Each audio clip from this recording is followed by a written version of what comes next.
Hello everyone, आप सभी का स्वागत है। हमारा लास्ट टॉपिक था इकोनॉमिकल बॉटनी में, वो था टिम्बर प्लांट।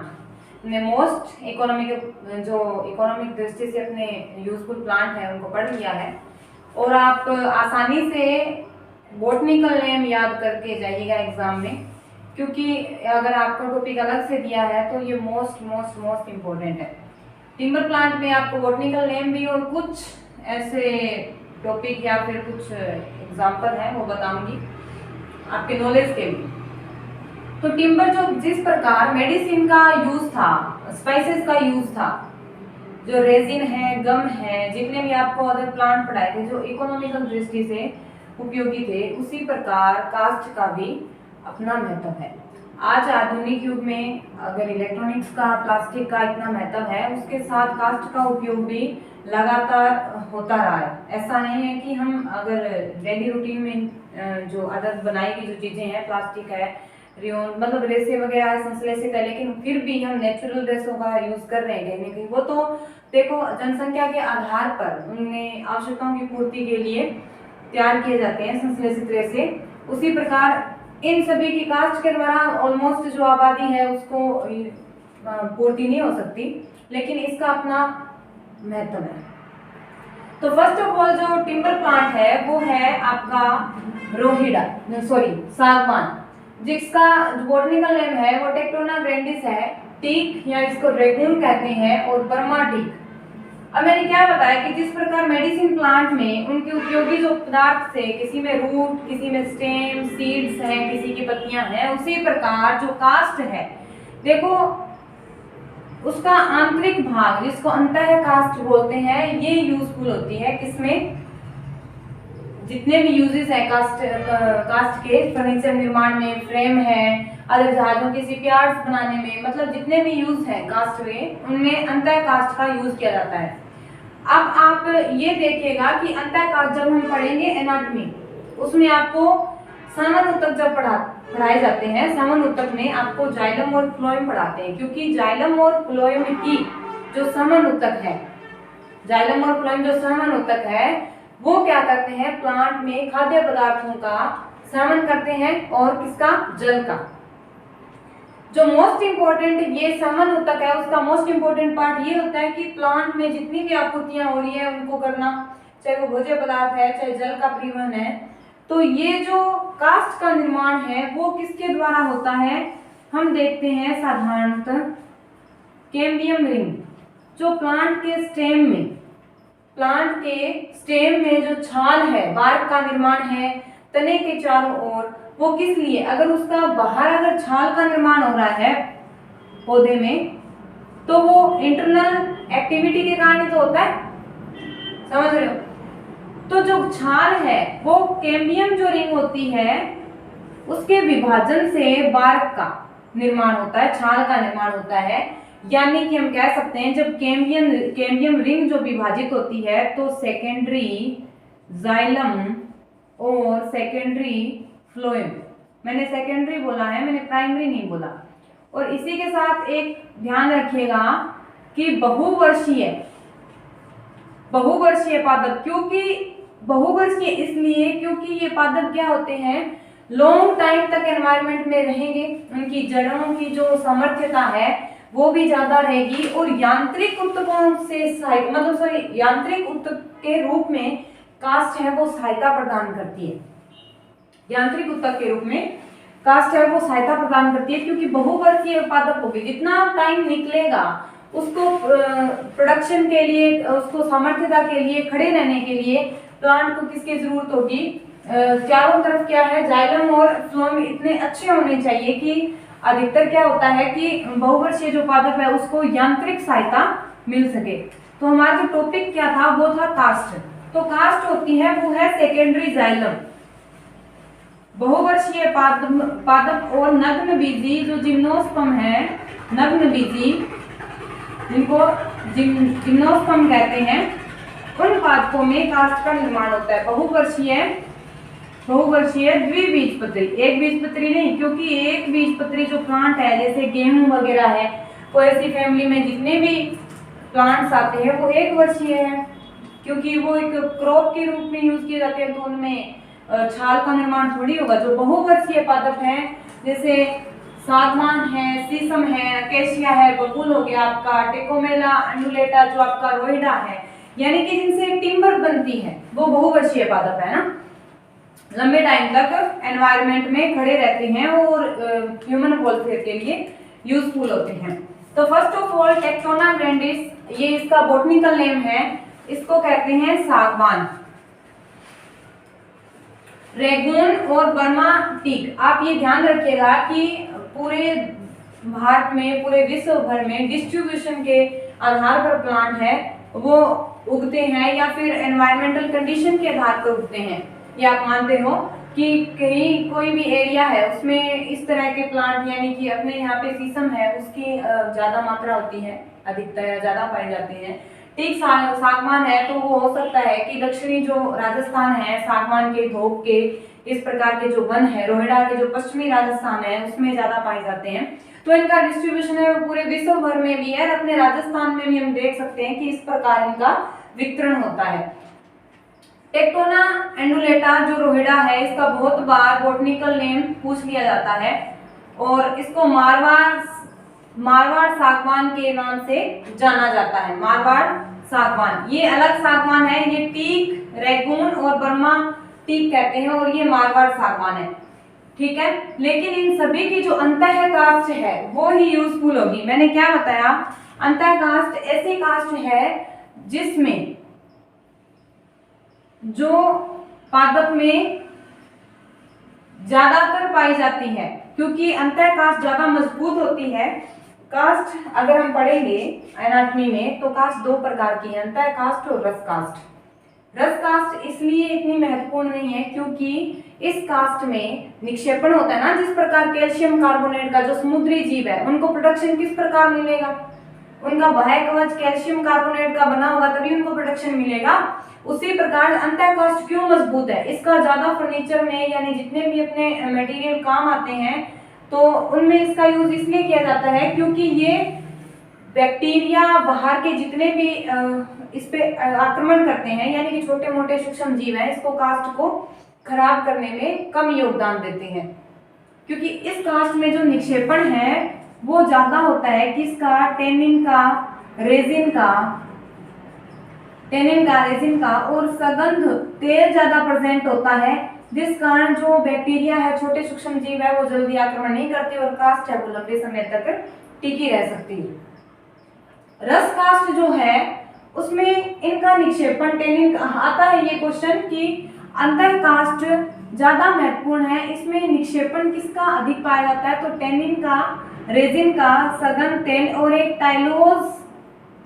टाइलोस एक जो पदार्थ पाया जाता है, जिस प्रकार कैल्शियम कार्बोनेट का जमाव होता है ना, उसी प्रकार टाइलोस नामक, यानी पादप की बात कर रही हूं मैं, प्लांट की बात नहीं कर रही, ये भी जो पदार्थ है वो कास्ट को मजबूती प्रदान करता है, ठीक है। लेकिन रस कास्ट इतनी महत्वपूर्ण नहीं है क्योंकि उसमें इस प्रकार का जमाव कम होता है, इसलिए इस कास्ट का जो यूज है वो कम किया जाता है, ठीक है। तो मैं क्या बोल रही थी कि जो टेनिन, रेजिन, सगंध तेल है, गोंद है, टाइलोस है, ये इन सभी का जमाव है वो अंतर कास्ट में पाया जाता है। कहने का मतलब ये है कि जिस प्रकार एनिमल्स में कैल्शियम कार्बोनेट कवच बने होते हैं, उनका निक्षेपण होता है ना शरीर में, तभी उनके कवच का निर्माण होता है ताकि वो बाहरी जितना भी एनवायरमेंट अनफेवरेबल कंडीशंस है या फिर उनका स्ट्रक्चर है शरीर का, वो एक जगह टिका रहे। तो उसी प्रकार अंतः कास्ट भी अच्छी तरह से टिकी रहे, यानी कि किसी प्रकार से सूक्ष्म जीवों का आक्रमण ना हो और अच्छे से इससे जितना भी यूजफुल अपने चीजें बनाई जा सकती हैं वो बना सके, ठीक है। तो अंतः कास्ट आपको समझ में आया कि क्यों महत्वपूर्ण है। पहला था सागवान। सागवान की जो कास्ट है वो उच्च गुणवत्ता युक्त होती है, सर्वश्रेष्ठ कास्ट है। हो सकता है कि एनवायरमेंटल की इस तरह की कंडीशंस होती है कि इसकी कास्ट है वो इतनी मजबूत होती है कि हम इसको सर्वोपरि रखते हैं, ठीक है। डेलबर्जिया सीसो यानी कि शीशम, ये होता है डेलबर्जिया लेटिफोलिया जिसको रोजवुड कहते हैं और शीशम को कहते हैं रेडवुड, शीशम को कहते हैं रेडवुड। आप ध्यान रखिएगा, अंतर कास्ट ही इसमें महत्वपूर्ण होती है क्योंकि टिम्बर प्लांट ये ही मोस्ट इंपॉर्टेंट है। अकेशिया नीलोटिका, इसको कहते हैं बबूल अकेशिया, इसकी भी जो कास्ट है वो होगी अंतर कास्ट। ठीक है, यूज आपको पता है कि हम कोई भी कास्ट है यानी लकड़ी का यूज कहाँ होता है, जलाने में, चारकोल बनाने में, कागज निर्माण में, अधिकतर जो हाँ जितने भी प्लाईवुड वगैरह है उनका निर्माण करने में यूज करते हैं। टेकोमेला एंडुलेटा जिसको रोहिड़ा कहते हैं, मारवाड़ का सागवान, इसकी भी अंतः कास्ट का यूज किया जाता है। अब है शोरिया रोबस्टा यानी कि साल। सागवान के बाद जो सेकंड जो सबसे महत्वपूर्ण जो कास्ट है वो है कौन सी, साल। साल वृक्ष की जो कास्ट है वो इससे तो कम है लेकिन सर्वोपरि वो है। बेम्बूसा एरुंडिनेसिया, बेम्बूसा एरुंडिनेसिया, बेम्बूसा मतलब बांस, जिसको क्या कहते हैं, हरा सोना कहते हैं, हरा सोना कहते हैं। तो इसका जो तरुण, तरुण का मतलब होता है नया, प्ररोह है, प्ररोह का मतलब हो गया जो सबसे सर्वोपरि है, इमेच्योर है, मैच्योर ही हो रहा है, उसका यूज किया जाता है हल्की कास्ट के रूप में। सिडार, देवदार, देवदार वगैरह है, ये जिम्नोस्पर्म है। ठीक है, ध्यान रखिएगा, ये जिम्नोस्पर्म है, इसकी भी लकड़ी काफी अच्छी होती है बॉक्सेस बनाने में, जो अपने कागज के बॉक्सेस मतलब पिंपे वगैरह बनाए जाते हैं उनमें यूज किया जाता है। मेंजीफेरा इंडिका, ये हो गया आम, इसकी जो लकड़ी है अधिकतर जलाऊ ईंधन के रूप में यूज करते हैं। तो यहां तक हुआ आपका स्टूडेंट बॉटनिकल नेम और कुछ इसके जनरल नॉलेज के पॉइंट। अब है एक कार्पवुड जिसको बोलते हैं, ये प्लांट है और कोमा, इसका बॉटनिकल नेम है और कोमा पायरेमिडल। तो इसकी जो कास्ट होती है वो हल्की और कम घनत्व वाली होती है। या एनसीईआरटी में तो नहीं है लेकिन अदर जो बुक्स है उसमें दिया हुआ है। और क्रूडियोडेंड्रोन फेरम,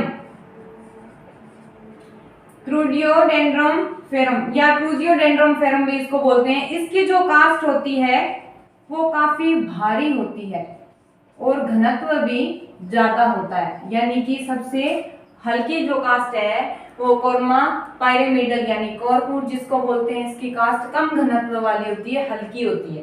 और क्रेजियोडेंड्रोन फेरम, इसकी जो कास्ट है वो भारी होती है और ज्यादा घनत्व वाली होती है। ये इसका बॉटनिकल नेम है। कुछ इसके जनरल टॉपिक्स, इसके अलावा जो कास्ट के जो गुण हैं वो आप देखिएगा, कास्ट के जो गुण हैं और इसके यूजेस, आप यूजेस मोस्टली जानते हो लेकिन फिर भी कास्ट क्या है, कास्ट किस तरह से इंपॉर्टेंट है, मजबूती, उसकी सामर्थ्यता, उसमें सामर्थ्यता कितनी है, तनन सामर्थ्यता कास्ट की कितनी है। दूसरा क्या हो गया, तनन सामर्थ्यता, एक उसकी गंध, कास्ट की गंध किस प्रकार से हो कि वो मतलब बाहर जितने भी एनवायरमेंटल में सूक्ष्म जीव है या फिर ये दीमक वगैरह लग जाती है कास्ट में तो उनसे बच सके। इसके अलावा निक्षेपण पर डिपेंड करता है, मैंने फिर बताया कि जितना अधिक निक्षेपण होगा, किसमें, पदार्थों का निक्षेपण होगा कास्ट में, उतनी ही कास्ट क्या होगी, ज्यादा इंपॉर्टेंट होगी। एक मिनट में, इसके अलावा निक्षेपण से, निक्षेपण जितना अधिक होगा कास्ट उतनी हार्ड होगी, तो इसकी हार्डनेस ही कास्ट की जो है गुणवत्ता प्रदर्शित करती है। चीर स्थायित्व, ये आप ध्यान से सुनना, ये बिल्कुल मैं अभी बता ही रही थी आपको। चीर स्थायित्व का मतलब होता है बाहर के जितने भी अनफेवरेबल कंडीशंस होती हैं या सूक्ष्म जीव हो या फिर वातावरण में जितने भी घटनाएं होती हैं, और आर्द्रता, आर्द्रता के प्रति रेसिस्टेंस हो, इतनी प्रतिरोधक हो कि कास्ट इतनी मजबूत हो कि उसकी सामर्थ्यता, उसकी तनन सामर्थ्यता, उसकी गंध, उसके में निक्षेपण इतना अच्छा हो कि उसकी हार्डनेस हो, स्टिफनेस हो, उसकी चमक हो कास्ट की, और चीर स्थायित्व लंबे टाइम तक टिकने वाली हो। उसको कहते हैं चिरस्थायित्व, यानी कि जितना अधिक उसमें पदार्थों का जमाव होगा, रंजक का, टेनिन का, रेजिन का, उतनी ही अधिक कास्ट क्या होगी, मजबूत होगी। अब आप इसके जो यूज है वो सुन लीजिए कौन कौन से हैं। आपको बताया कि चारकोल के निर्माण में, कोयला है, पिट है, जलाऊ ईंधन के निर्माण में, फर्नीचर के निर्माण में, पेट्रोलियम जो पदार्थ वगैरह बनाए जाते हैं उनमें, कागज निर्माण में, रेयन कागज, रेयन, और कुछ जो कास्ट से आसवन और अन्य विधि द्वारा क्या करते हैं, पादपों से अन्य विधि द्वारा आसवन या अगर जो मेथड्स है उनके द्वारा कार्बनिक पदार्थों को अलग किया जाता है। कार्बनिक पदार्थों को अलग किया जाता है जिसको कहते हैं मीथेनॉल। सॉरी स्टूडेंट है, यहाँ कुछ ज्यादा लिख दिया मैंने। तो कार्बनिक पदार्थों को जो अलग किया जाता है प्लांट से, मीथेनॉल या फिर उसको वुड एल्कोहल कहते हैं, वुड एल्कोहल। ये इतना डीप नहीं पूछते, आप बॉटनिकल नेम पे फोकस कीजिएगा और कुछ मैंने आपको बातें बताई हैं उस पे ध्यान दीजिएगा। और अच्छे से जितने भी आपको बॉटनिकल नेम करवाए हैं, अपने जो इकोनॉमिकल इंपॉर्टेंट जो प्लांट थे वो सारे कंप्लीट हो गए हैं। आपको अलग से टॉपिक दिया हुआ था, यहाँ से मोस्टली क्वेश्चन आ सकते हैं, यहाँ से आते भी हैं। जितने भी आपको इम्पोर्टेंट बॉटनिकल नेम थे वो करवा दी हैं। इसके अलावा अगर आप पढ़ना चाहते हो तो आपको एक फ्री क्लास अदर जो है, टाइम से अलग जो क्लास है उसमें अदर जो बॉटनिकल नेम है वो मैं आपको लिखा दूंगी। आप कमेंट बॉक्स में बता दीजिएगा। आपको इससे अलावा जो बॉटनिकल नेम और भी पढ़ने हैं तो मैं आपके लिए प्रोवाइड कर सकती हूँ। थैंक्स टू ऑल, धन्यवाद।